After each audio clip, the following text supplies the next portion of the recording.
Chris Newsome mapupunta sa Barangay Ginebra, pero dapat ito ang ibibigay nila. Isa sa dalawang player ng Ginebra ang gustong makuha ng Meralco kapalit ni Chris Newsome.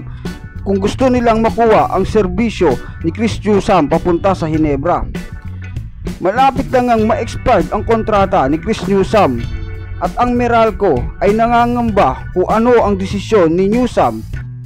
Fair trade ang gusto ng Meralco, kahit one-on-one trade, basta parehas sa tingin nila. Mabigat ang mga player na gustong makuha ng Meralco kapalit ni Chris Newsome sa Ginebra.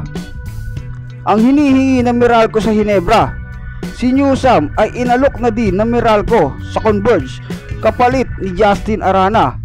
Pero ito ay ni-reject ng Converge dahil si Justin Arana ay hindi pwedeng galawin daw sa Converge. Yun ang sabi ng Converge. Kaya naman itong Meralco ay naninigurado na bago umabot si Chris Newsome sa unrestricted free agent sa next season. Ang inaalala nito ay para kahit papano ay hindi sila mawalan.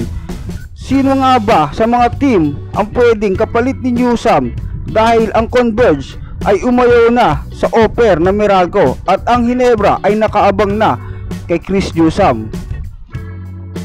Para sa akin, ito ang mga fair trade na kapalit ni Newsome kung one-on-one.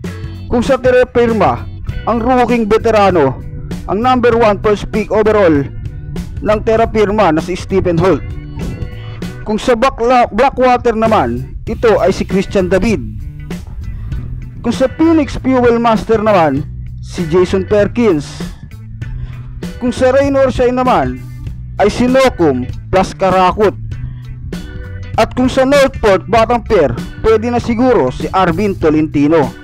Dahil maganda naman ang pinapakita ni Arvin Tolentino, nakatunayan siya pa nga ang leading scorer ng Northport ngayon. Kung sa Magnolia naman, pwedeng si Calvin Abueva plus second round pick. Bakit may pick? Dahil si Abueva ay hindi na bata at nagkakaedad na nga. Siguro ilang taon na lang din ang nalabi nito sa PBA. Kung sa SMB naman, ang tingin ko ay si CJ Perez o kaya ay si Moala Tautua. Pero mukhang malabong ibigay ito ng SMC. Alam naman natin ang galawang Al Francis Chua. Kung sa Ginebra, ang gusto ng Meralco ay isa sa dalawang player na to, at least kahit one-on-one trade para maging parehas. Yun ang gusto ng Meralco. Ang una sa dalawang player na gustong makuha ng Meralco ay si Jamie Malonzo. Patas, pero hindi tingin ko bibitawan yan ng Ginebra, lalo na si Al Francis Chua at si Tim Cone. Si Jamie Malonzo ay may 6'7" height na kaya maglaro sa 3 to 4 spot position. At lalo rin namang hindi papayag ang Meralco kung ang i-offer ng Ginebra ay si Jeremiah Gray, na sa aking opinion naman ay hindi fair trade ito dahil kahit na bata itong si Gray, injury prone ito. Si Newsome ay two-way player at nasa prime pa ng kanyang laro. Kaya ang gustong kunin ng Meralco ay sina Stanley Pringle na 37 years old na, kasama si Scotty Thompson. Mabigat na player ang hinihingi ng Meralco kapalit ni Newsome. Pero tandaan nyo, si Stanley Pringle ay 37 years old na. At ang mga ginagawa naman ni Scotty Thompson sa Ginebra ay kayang punan o kaya pang daigin o lagpasan ni Chris Newsome. Yun ay aking opinion lamang base dun sa Asian Games na nilaro ng Gilas laban sa Jordan ng bantayan ni Chris Newsome, ang naturalized player ng Jordan.